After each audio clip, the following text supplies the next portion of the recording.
Here we go. Before I start, allow me to say this show has just exploded over the last month. All thanks to you. We do so appreciate your support for this show. Now to what happened on Super Bowl Sunday. What a surreal Super Bowl Sunday I had. It was bizarre. It was jolting. It was conflicting. It was just so utterly and completely bittersweet, though in the end, more sweet than bitter.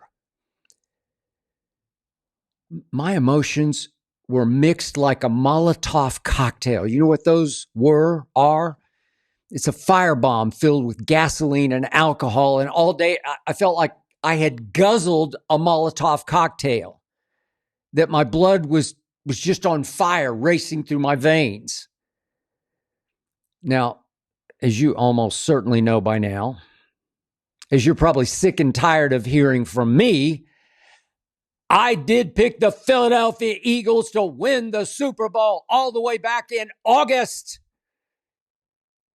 And I didn't just pick the Eagles, I booked it. I guaranteed it. I drove it home week after week after week. I don't know how many times I tweeted through the NFL season, the Philadelphia Eagles are going to win the Super Bowl. Did I tweet it, 50 times, 100 times? Again and again and again.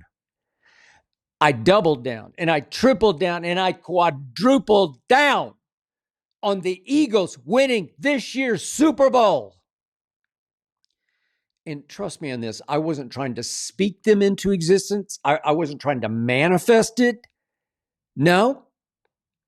Seriously, from my heart, I just deeply and completely believed they were going to win the Super Bowl. So why did I believe that? Man, I saw that coming from 3,000 miles away. I'm a lifelong diehard Dallas Cowboy fan, obviously, but I'm living out here, way out here on the West Coast in Los Angeles with about 3 or 4 million more Cowboy fans out here in Southern California. There may be 6 or 8 million out here. And I had just been forced to watch the Eagles GM dominate the offseason the way no GM has ever dominated the offseason. In Philly's case, GM stood for genius manipulator, not general manager, genius manipulator, because Howie Roseman had managed to win free agency. Then he won the draft. Then he won the coaching hires. Do you remember what happened? The Cowboy general manager had decreed that he was all in. He's all in. Then that guy in Dallas had proven to be all out. He did pretty much nothing through the offseason. So the Eagles had Howie Roseman, and we in Dallas were stuck with Howdy Doody. Howie Roseman and Howie Doody. They had Howie. We had Jerry, Scary Jerry. Stuck with him. And suddenly, the Eagles had Saquon, and they had C.J. Gardner-Johnson back, and they had Zach Bond all through free agency. I'm just hitting a few of the highlights. We don't have enough show to go through all the rest of it. And they had managed to draft the 2 best cornerbacks in the entire draft, both of whom I love, both who wound up starting and frankly keying the rise of the Eagles defense. Without those 2 kids playing cornerback, starting at cornerback, covering like Pro Bowl cornerbacks, where would this Eagles defense have been without those 2? And Howie Roseman got them both, bang, bang, first, second round of the draft. And by the way, that defense was now, thanks to Howie Roseman, coached by a master, by Vic Fangio, who has often owned the Dallas Cowboys with his defensive game plans.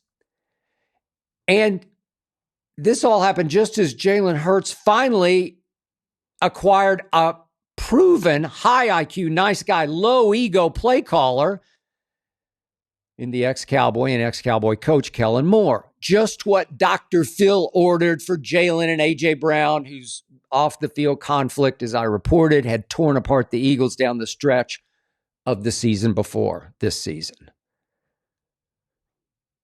Howie Roseman was the all-innest GM in NFL history.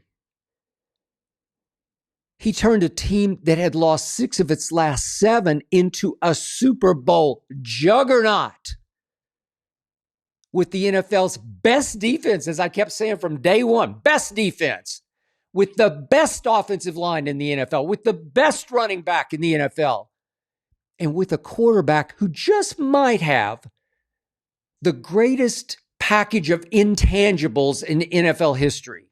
Definitely the best in the game today. So you might or might not remember back in 2020, the moment Howie Roseman stole Jalen Hurts, pretty far down in the second round, down at the 53rd overall pick, I immediately tweeted that Jalen Hurts would change life. That's what I tweeted. Change life in Philadelphia. That he would soon beat out Carson Wentz, a guy I never liked. I used to call him Carson, W-I-N-C-E, as in wince, as in every time I watched him drop back, I would wince before he threw another interception, even though a former debate partner of mine on television used to rave about Wentz because he had all the measurables, the arm, the size, the stature, the athletic ability. And I kept saying, I'm sorry, he just doesn't have the poise and the command and the touch and the feel and the leadership intangibles to take a team on a deep playoff run. Jalen Hurts has all that. Jalen Hurts has backbone and football character. Quiet, powerful, from the gut leadership intangibles. Not the greatest arm, not the fastest wheels, but Jalen Hurts just makes big plays in big games at the biggest moments with his arm or his legs. Jalen Hurts just knows how to win pro football games, NFL playoff games. And Howie Roseman knew that Jalen knew how. Think about this. Howie Roseman stole a Super Bowl MVP. Congratulations, Jalen, Super Bowl MVP. You deserved it, pal. Stole him in the second round, did Howie Roseman. Meanwhile, Howdy Doody down in Dallas, for the second time, overpaid a Dak Prescott who has routinely failed my Cowboys in the biggest moments of the biggest games. Dak's a nice guy with a nice arm and nice stats, really nice stats, who has low leadership intangibles. Same for Tua, who went 5th overall in Jalen's draft. Jalen went 53rd, Tua went 5th. Wait, that's the same guy that Nick Saban replaced Jalen with in the second half of a national championship game. Really? Huh. Give me Jalen over Tua any day or any night in pro football. Give me Jalen over Dak any year in pro football. So Howie Roseman had his cornerstone quarterback, and he used free agency and the draft and coaching hires to plug every hole around Jalen Hurts. You have no idea how much all this hurts me to admit publicly. I mean, I grew up hating the Philadelphia Eagles. Seriously, I hated them. When I was maybe, 8 years old, the Eagles played a preseason game at the University of Oklahoma. I was growing up an OU fan in Oklahoma City. My mother and father went to that game. I did not go. And my mother brought me back this dark green felt Eagles pennant. Just a cheap thing, felt. Cowboys hadn't been born yet, but I hated the Eagles. And that vomity green color of theirs, I despised. I couldn't even look at it. I tried to tell my mother, I don't like that team. But, come on. I didn't want to hurt her feelings. After all, she had tried to buy me something she thought I might actually like. But that was my mother, never quite understanding me or what I liked and didn't like. So when I didn't kick and scream about hating the Eagles to my mother, she was so proud of herself for buying me that pennant that she tacked that pennant up on the wall of the bedroom I shared with my little brother in Oklahoma City. I had a big green, irpy, vomity green Eagles pennant up on my wall. I left it up there for, I don't know, maybe a month. Then one day I looked at it and I said, that's it. And I quietly took it down and I marched into the kitchen under the sink where the trash was, and I threw it right in the trash, and she never noticed. I can't tell you how much I hated Buddy Ryan when he was the Eagles coach. Hey, I hated Dick Vermeil when he was the Eagles coach. For 20 years, I covered Cowboy games in Philadelphia. And I came to hate their fans. Many of those fans looked and acted like they'd just gotten out of jail and they were soon headed back to jail. That vet, as they called it, Veterans Stadium, that was a dangerous place. You needed rabies shots before you risked covering a game at the vet. I'm just telling you the truth. I still hate the Philadelphia Eagles. The only Eagles I have ever liked was the rock band. You know, songs like Lion Eyes. This time, I was more convinced than ever in my 50-year career that my eyes were not lying to me when I watched the 2024 Eagles play football. Yet, you can imagine how mixed my emotions got as I became more and more convinced through the NFL season, as I tweeted more and more and more and more strongly that the Philadelphia Eagles are going to win the Super Bowl. I was guaranteeing it. I would sort of step out of my own body and look at myself like, what are you doing? I don't know. I just believe it. So last week, wherever I went, people asked me, who you got in the Super Bowl? And without hesitation, as if I were being asked an embarrassingly obvious question, I just shot back the Eagles. Shocked people. The Eagles, I like no hesitation. As you know, the Eagles were actually a 1.5-point underdog through the week. It was bet down to just a point at kickoff. But I acted like it was a dumb question to ask me who was going to win the Super Bowl. Then late Saturday afternoon, I went out to my golf club here in LA. It's Brentwood. And I don't know, 8 or 10 members that I ran into. I was just practicing, just hitting a few balls, putting. 8 or 10 members asked me who I liked in the Super Bowl. And I'm pretty sure some of those guys were going to put a buck or two on it. So this has happened to me in years past at my golf club. And I've always tried to slightly disqualify my opinion just by saying something like, I kind of like so-and-so, but I'm not sure I'd bet the house on it. But this time, oh man, I laid my butt and my reputation right on the line. With supreme confidence, I said, I love the Eagles.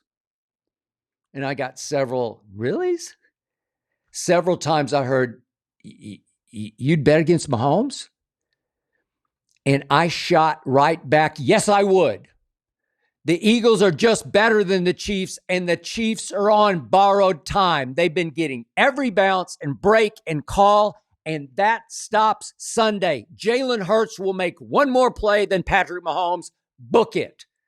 That was basically my answer to all the members at Brentwood who asked me, who you got in the Super Bowl? Again and again, I was asked, wait, you'd go with the Eagles to win outright? And I kept saying, yes, I would.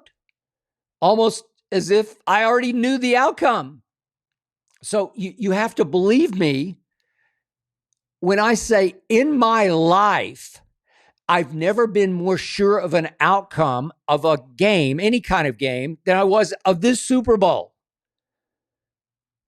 Usually when I've made some out on the ledge prediction, I wake up that morning with some butterflies that start to swarm in my stomach as we get closer and closer to kickoff or tip-off or whatever the game is. But not this time. Usually my heart thumps at game time. Not this time. An hour before kickoff, I posted an outrageously confident video because I was almost insanely, outrageously confident, and I wanted to tell the world about it. Yet, okay, you're right. If I had been that confident, I would have picked the Eagles in my score prediction to win by, 3 touchdowns. But this is where my jinx fears kicked in. What I call my self-defeating prophecy took over. You don't know how many times in my career I picked one team over the other team to win, and my prediction was so strong, a lot of times when I used to write it in my column in the newspaper, it would inspire and ignite the team I picked against,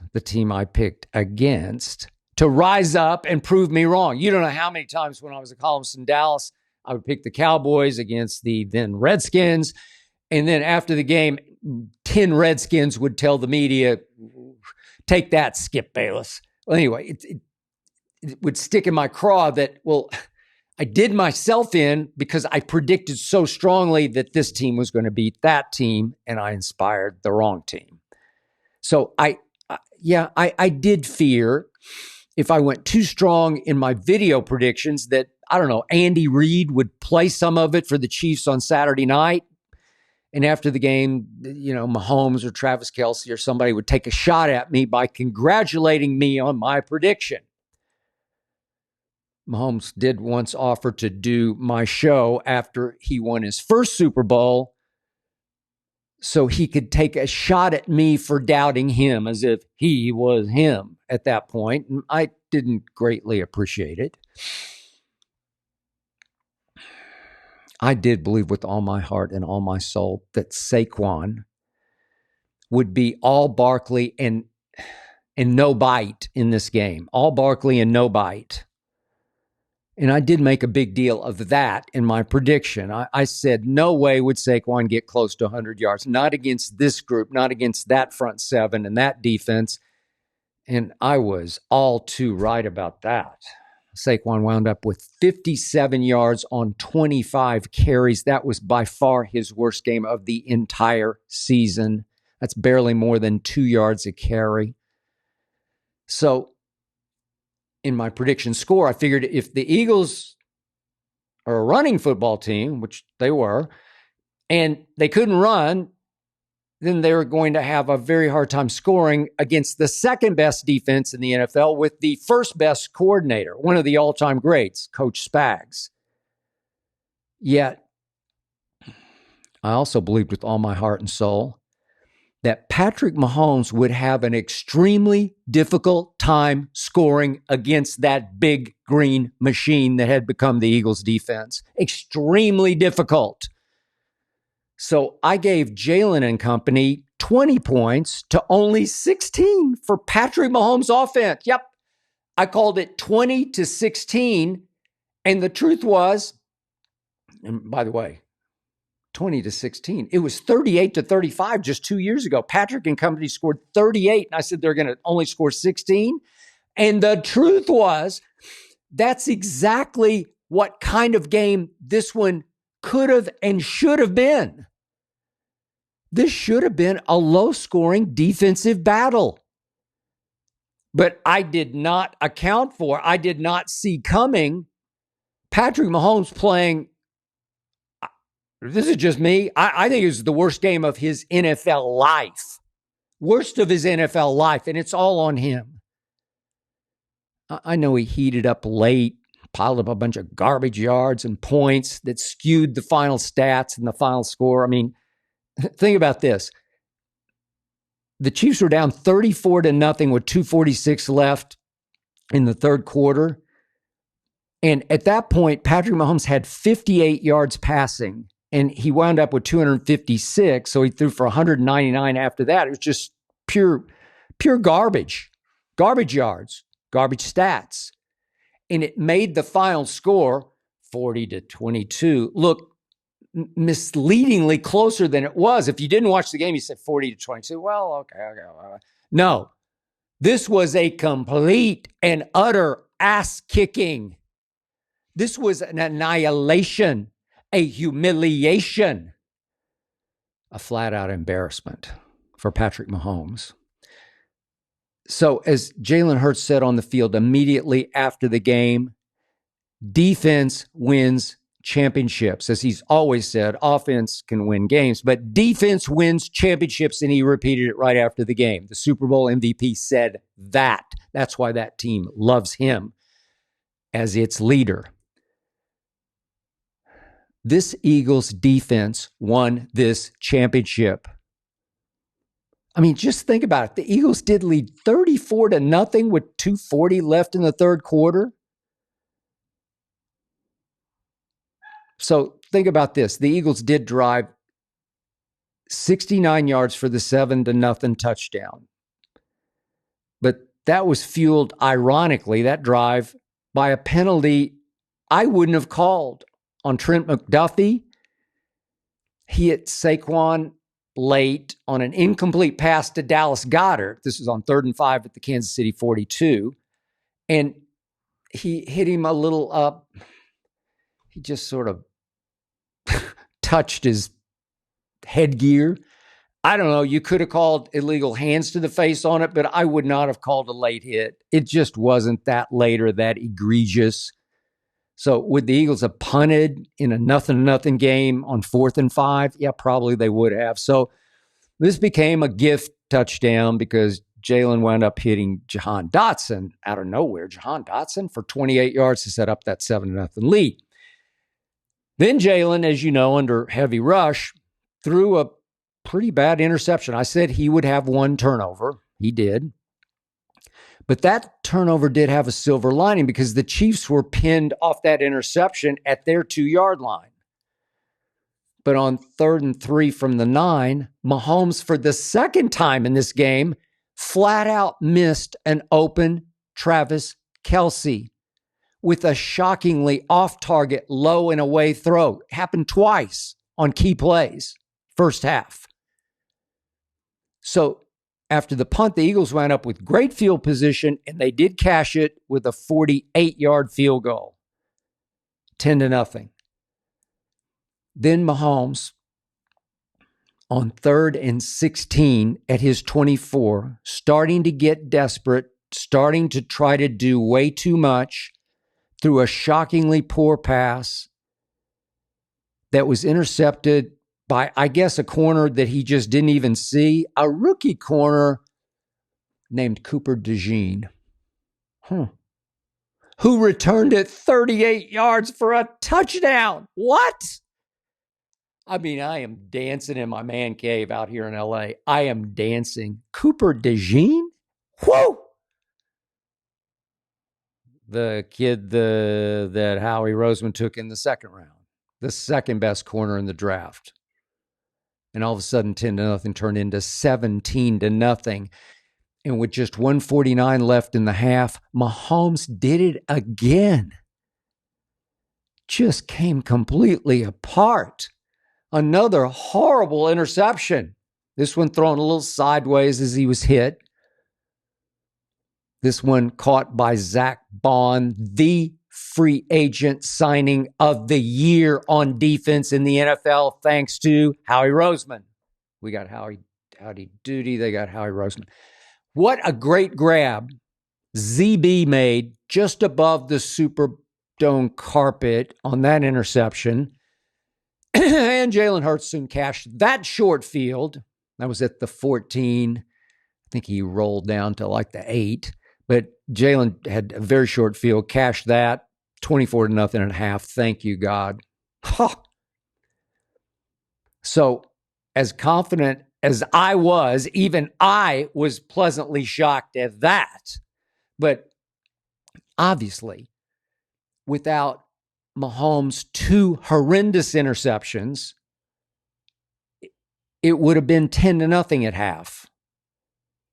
And by the way, Kansas City had deferred on the coin toss, the opening coin toss, so they were going to get the ball to start the second half. So 10-0 with them getting the ball would have felt very different. It would have been probably a defensive battle. Mahomes was 0 for 6 on third down in the first half, and he was 0 for 9 on third down when it got to 34-0 with 2:40 left in the third quarter. 0 for 9.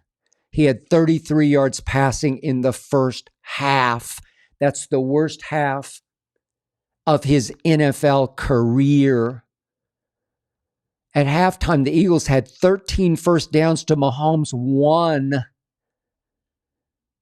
And Mahomes then capped off his turnover trifecta with a strip sack fumble that gave the Eagles the ball at the Kansas City 33. Kaboom! Gave them a field goal. Kaboom! So the immortal Patrick Mahomes gave the Eagles 14 points with his 2 interceptions, and he gave them 3 more points with his sack fumble. And yes, I do realize he piled up some late third and fourth quarter garbage yards, but the Chiefs unraveled because their quote-unquote GOAT quarterback came unglued. Mahomes' nightmarish performance was the biggest reason the Chiefs got blown out. I definitely didn't see that coming. And Patrick Mahomes was under fire for much of the game from the Eagles' rush, which honestly hasn't been great all season. They ranked 14th during the regular season in sacks. Not great. Mahomes went down 3 times in each half, 6 total sacks. He was hit 11 times. But here was the point. Many times, Patrick Mahomes held the ball too long, went deer in headlights, looked overwhelmed, looked confused by the coverage. And by the way, the Eagles played zone the whole. I think they played 2 man snaps out of 42. So they're just playing zone. And it made Patrick Mahomes just look lost. Seriously, lost. He looked rookie-ish, not goat-ish, rookie-ish. I mean, Patrick Mahomes, it looked like Patrick Beverly was out there trying to play quarterback.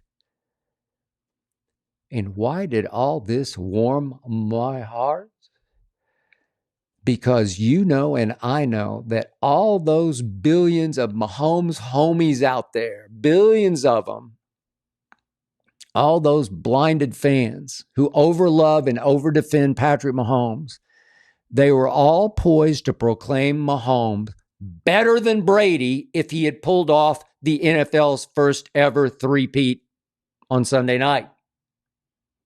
You just know if he had played in 5 Super Bowls in 6 years, which he did, but if he had won 4 of those with a three-peat, you just know the Mahomes homies would have shouted to the mountaintops, that's it, he's the GOAT. Even though, if memory serves, Brady won 7 of 10 Super Bowls that easily could have been 10 of 10, if not for Belichick's defense and a Wes Welker drop. And even though Brady did win his first 6 Super Bowls with game-winning drives in the fourth quarter or overtime, first 6 game-winning drives in the fourth quarter or overtime. And even though Brady destroyed Mahomes head-to-head in a Super Bowl. It was 31-9. And even though Brady won another Super Bowl after beating Mahomes in his house at Arrowhead by converting 3 straight 3rd and 10s in overtime of the AFC Championship game at Kansas City. Don't get me started on all that. So there I was, Sunday night, rooting for the team I've always hated to keep Mahomes from having a three-peat reason to be greater than Brady, a quarterback I've long loved. Talk about mixed emotions. Talk about surreal. There I was in my man cave with my daughter, Hazel, my little Maltese, asleep at my feet. And I was rooting like a madman for the Philadelphia Eagles to derail a very different kind of ring ceremony after the game. Fly, Eagles, fly. Cry, Swifties, cry. Please, I'm hoping and praying. Please, you green meanies, stop Travis Kelce from proposing to Taylor Swift as the victorious confetti falls. Please, no. Did my Philadelphia Eagles ever come through for me? They stopped Mahomes from eclipsing Brady, and they stopped Kelce from going all-time viral by proposing to her on the field after the game, a clip you would have seen 986 times in the next 2 weeks. Instead, I was able to laugh and laugh and laugh Sunday night, late Sunday night, as I read the thread of tweets predicting that now she'll dump him and write a hit song, if not a whole hit album, about the breakup. Love that. My favorite tweet was the one predicting she'd break up with him on the spot right after the game and leave with Brady. Perfect. Bingo. Beautiful. Loved it. Fairy tale ending for me. Thank you, Eagles, for the greatest NFL season and the greatest Super Bowl of my life, at least since the Cowboys last won a Super Bowl almost 30 years ago. Thank you, Eagles, for making me look like almost as big a genius as your GM. Thank you, Philadelphia Eagles, for taking me, the world's biggest Cowboy fan, on such a great ride. And thank you, Eagles, for making my offseason even more depressing than it was last offseason. I believe with all my heart and soul, you guys will be at least as good next season. You're already the favorite at Caesars and FanDuel for next year.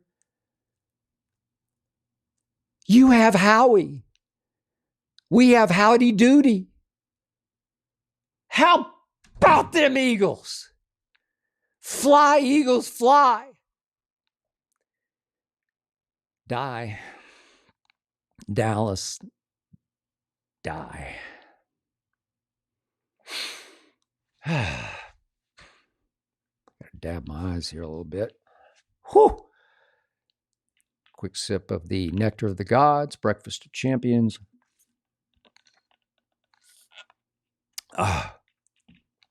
Diet Mountain Dew. Look, I'm sorry. I just don't get all the Patrick Mahomes idolatry, the GOAT talk, the overhyping and overprotecting of Patrick Mahomes. Before Sunday's Super Bowl, I was watching the end of the golf tournament, the Phoenix Open. And Justin Thomas was being interviewed. He was asked at the very end, well, which team you got in the Super Bowl? And he said, I am not betting against Mahomes. And the great Jim Nance, who knows the NFL at least as well as he knows golf, chimed in, echoed Justin Thomas by saying, I agree with you. Really? I'm sorry. I just don't see it. And I haven't from the start. I mean, these last two regular seasons, Patrick Mahomes has been shockingly ordinary by his best in the NFL standards. I mean, last two regular seasons, not just one, but two in a row, he finished 8th in QBR. It's not bad, but he used to dominate, be 1 or 2 for his first 5 years. But the last two, 8th in QBR as his offense fell to 15th and 15th in points scored the last 2 years. I mean, that's pretty ordinary, right? And it's not like Patrick Mahomes is suddenly approaching age 40. He's only 29. Brady obviously played until he was 45. Now let's look a little harder at Patrick's Super Bowl. So the first one, they're down 20-10, late third quarter, and he throws an awful intercept. It was awful. Go look at the YouTube clip. And early in the fourth quarter, he throws another awful interception. Off target, bad idea, late. And then they're still down 20-10, fourth quarter, and it's third and forever. Pass rusher comes clean, and Mahomes has dropped back, and he just sort of, it's like a no look. He just sort of flinches and ducks and heaves way out into the deep flat to Tyreek.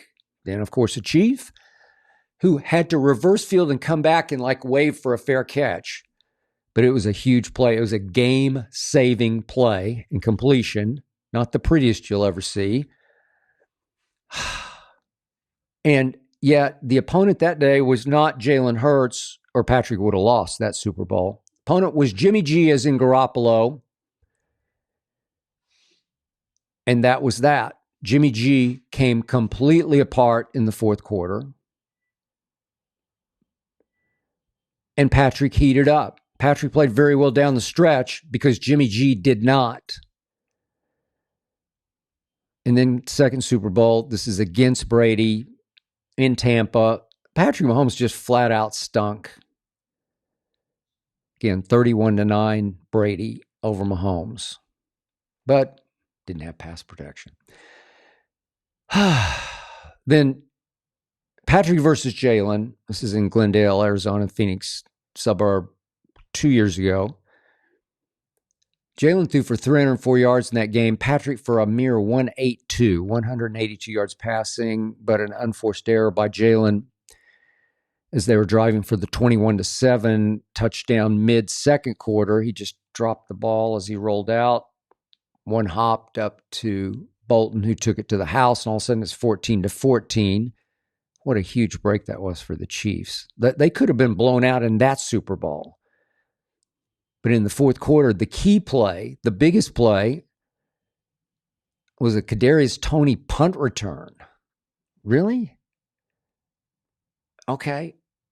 That's all you got. It wound up 38-35. But Patrick got outplayed by Jalen Hurts. And then I'm going to give you this. A year ago in Las Vegas, Patrick was very good against Brock Purdy. He was very good. They won in overtime. Way to go. I'll give you that one. And then, as I just detailed for you, Sunday night against the Eagles, Patrick Mahomes had a QBR of 11.4 Sunday night against the Eagles in a Super Bowl game. That's on a scale of 0 to 100. He had an 11.4. That's the second worst QBR of his entire NFL career, and it happened in a Super Bowl. So the best quarterback stat, the most objective, all-encompassing quarterback stat, said he was pathetic. 11.4 in a Super Bowl? I mean, he looked like bad Carson Wentz to me in that Super Bowl on Sunday night. Just looked so lost. Now, I can already hear the Patrick protectors shouting their excuses to the mountaintops. He doesn't have enough protection. It's Brett Veach's fault. Get the poor man better offensive lineman. Get him better right tackle, left tackle. Better receivers. He doesn't have enough receivers. You're going to hear it all. You're going to hear Patrick didn't have time to throw to receivers who couldn't get open. You're going to hear it and hear it and hear it. Excuse after excuse after excuse. And you shouldn't buy an ounce of any of those excuses. Mahomes has frankly just gotten a little heavy. I won't call him Fat Mahomes instead of Pat, but Sunday night, for the first time in a playoff game, Mahomes wasn't able to chug around and through and past Eagles pass rushers because the Eagles pass rushers are as quick and as athletic, as mobile as he was. He did manage 25 yards on 4 rushes, and you're going to hear, well, they couldn't run the ball. He was their leading rusher. No, they throw it. That's what Andy Reid does. When in doubt, throw it. 25 yards total, averaged about 6 yards per rush, but he never hurt the Eagles with his escapes the way he hurt them in Phoenix and the way he hurt the 49ers last year, especially in overtime. And he did go down 6 times behind the line of scrimmage, as you know. So this is Patrick Mahomes in the Super Bowl. His touchdowns to interceptions are now 10-7.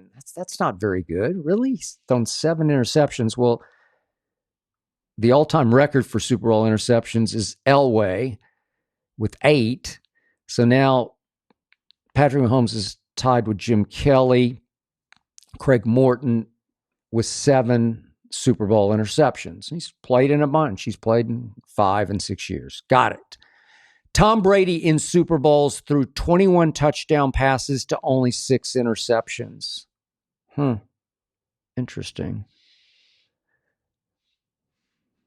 21-6 in 10 Super Bowls.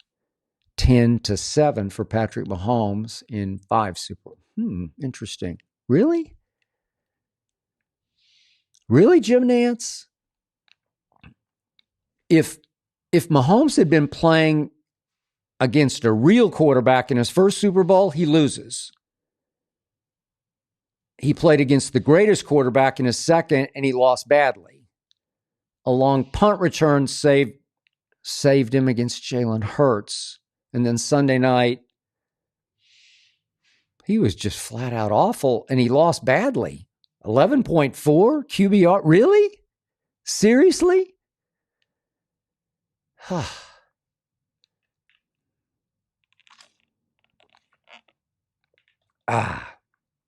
Now, speaking of overhyped and overrated,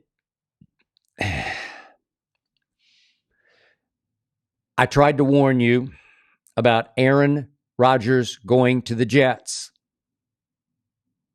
I tried. Remember that first camp? Remember Hard Knocks? Remember all those Jets saying, we got the GOAT. I heard it again and again on Hard Knocks. We're now playing with the GOAT. The what? The GOAT? The guy who made it to one Super Bowl, he did win it, but one Super Bowl 15 years ago is the GOAT? Remember that road wild card run 15 years ago for Aaron Rodgers and the Green Bay Packers? They were the road wild card team that barely won against Michael Vick at Philly, and they crushed at Atlanta. They crushed, I give you that. But then at Chicago, man, Aaron Rodgers barely survived the immortal Caleb Haney, as my guy Jay Cutler from Vanderbilt University wound up with a sprained knee pedaling an exercise bike throughout the second half. Aaron Rodgers almost threw a pick 6 to Brian Urlacher that would have lost the game, and he barely survived and got to the Pittsburgh Steelers. He was the Super Bowl MVP. I'm going to give you all the above, but that was 15 years ago. Since then, Aaron Rodgers in the postseason, 7-9 in the playoffs, 7-9 in the playoffs since that long ago, far away Super Bowl in a galaxy far, far away. 7-9. And of those 7 wins, I won't bore you with this, but 6 of them were pretty lucky. And of those 9 losses, 6 of those were just complete wipeouts. How about his last 3 years in Green Bay in the postseason? As the 1 seed, he lost to Jimmy Garoppolo at home. As the 1 seed, he lost an NFC Championship game to Tom Brady at home, at Lambeau, frozen tundra. And then the last home game he played as a Green Bay Packer was the last regular season game. Not a playoff game, but it was a playoff for the playoffs game against the Detroit Lions, who hadn't started to roar like the Lions right now. What? He lost? He stunk against those Lions at Lambeau? And Green Bay missed the playoffs in his last ever game playing for the Packers? I mean, if you look hard at Aaron Rodgers and his postseason career, he hasn't been Aaron bleeping Rodgers since that road wildcard run 15 years ago. In fact, if you look hard at Aaron Rodgers in the postseason, I know he's got the 4 MVPs. I got that. But in the postseason, in the playoffs, when it really mattered, when it really counted, Aaron Rodgers has been a playoff choker. Go look. Tell me I'm wrong. Go look. Playoff choker Aaron Rodgers. So, to me, not that I'd wish this one on anybody, because this is a horrible injury. It's the worst.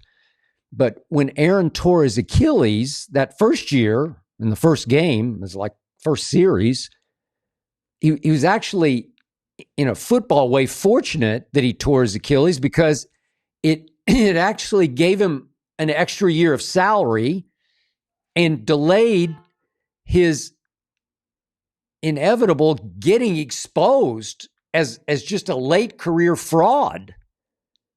It delayed getting exposed. I mean, this season, he just looked, to use LeBron's term, washed. Both of them 40 years of age. He just looked washed, as in washed up. Lost his mobility, lost a lot of arm strength, just lost his confidence, because unlike LeBron, unlike Brady when he was 45, Aaron's no workout warrior. In late career Aaron, he had bigger fish to fry. Football was no longer his priority. He'd won his MVPs. He'd won his ring.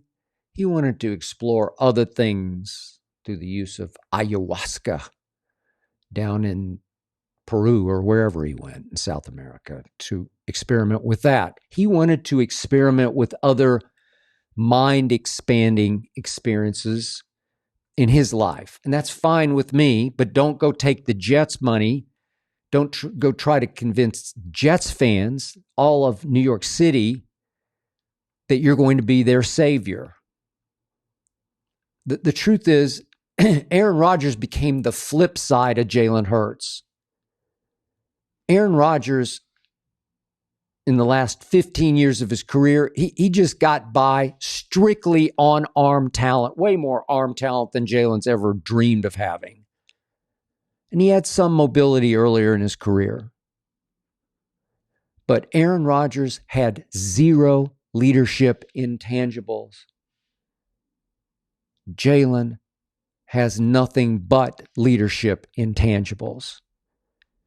Aaron Rodgers slowly just went down the rabbit hole, went through the mirror that he loved looking into, and became an egomaniacal diva, a blame-deflecting, finger-pointing diva who alienated so many of his teammates, unlike anything Jalen Hurts has ever done. And when Aaron Rodgers started choking in big playoff games, nobody on that team had his back. Aaron Rodgers was just a solo act. And the new Jets regime knew it. And they finally said, no, we're done with Aaron Rodgers, even though it's now going to cost them $49 million in dead cap money. $49 million. Now, I would be shocked if any team got desperate enough to give Aaron Rodgers a shot at a shell of himself 40 years of age. Just put in the tape. Just watch how bad it got last year. He's done. Aaron Rodgers was always my Cowboys' worst nightmare. He always saved his best for us. But now, Aaron Rodgers has become the Jets' worst nightmare. One big, rotten apple in the Big Apple. One big, too cool, too smart fraud. No, Aaron, you won't haunt my Cowboys anymore. But you sure haunt the Jets going forward. $49 million dead cap money. I tried to warn you. Now, speaking of LeBron, quick thought about a video I saw of LeBron at Philadelphia a couple of weeks back before a Lakers at Sixers game. It caught my eye because I'm a Cooper DeJean fan. How can you not be? And I watched the video. I think I saw it on NFL Network one morning when I was on the treadmill. I watched the video as LeBron went over pregame, dapped up a bunch of Eagles who had come to watch. They'd just beaten Washington to get to the Super Bowl. They had 2 weeks to prepare. This was on a Tuesday night of that off week. And he went over and dapped up A.J. Brown and Darius Slay. And I don't know, their whole, I think Jalen Carter was there and Brandon Graham and on. He's going down the road, dapping everybody up. But the last Philadelphia Eagle on the far right was this white kid. Goes about 6 feet, 200 pounds. But in street clothes, he looks like just some baby-faced white kid who doesn't play pro football. And I assume LeBron thought he was just some Sixers fan sitting next to whoever the last of the Eagles was. Maybe an entourage member, maybe an agent, maybe some kind of manager type who'd come to the game with one of the star Eagles. And LeBron finished his daps with the last of the black Philadelphia Eagles and turned away from the white guy. And I got a great kick out of this. And I'm not suggesting that LeBron is in any way racist. I just don't believe that for a second. But I do believe he was stereotyping, and I can't condemn him for that. I think he stereotyped the sort of average-looking, baby-faced white guy as not a football player. And I'm here to tell you that average-sized, baby-faced white kid can flat-out play cornerback in the National Football League, as in he pick-sixed Patrick Mahomes in the Super Bowl. Cornerback, Cooper DeJean. He is athletic. He can fly. He can catch, as in punts, as in wheel and deal, as a punt returner. Completely safe, secure hands you can trust on punt catches, punt returns, punt security. What a difference he made. I'm watching. He can cover anybody. Blanket, mirror, cover anybody. He, and obviously his fellow rookie cornerback, Quinion, they just changed life in Philadelphia this year. When you have 2 new cover corners that you can insert, it changes everything. They just played zone for the whole Super Bowl because those kids can flat out cover. They didn't blitz one time because those kids can cover. They confused Patrick Mahomes, the master, the GOAT. Patrick Mahomes looked lost because those two kids can flat out cover. They covered the spread easily because they can cover. Cooper DeJean is a white kid who can play a position white kids haven't started at for 23 years. I got to go back to Jason Sehorn of the Giants.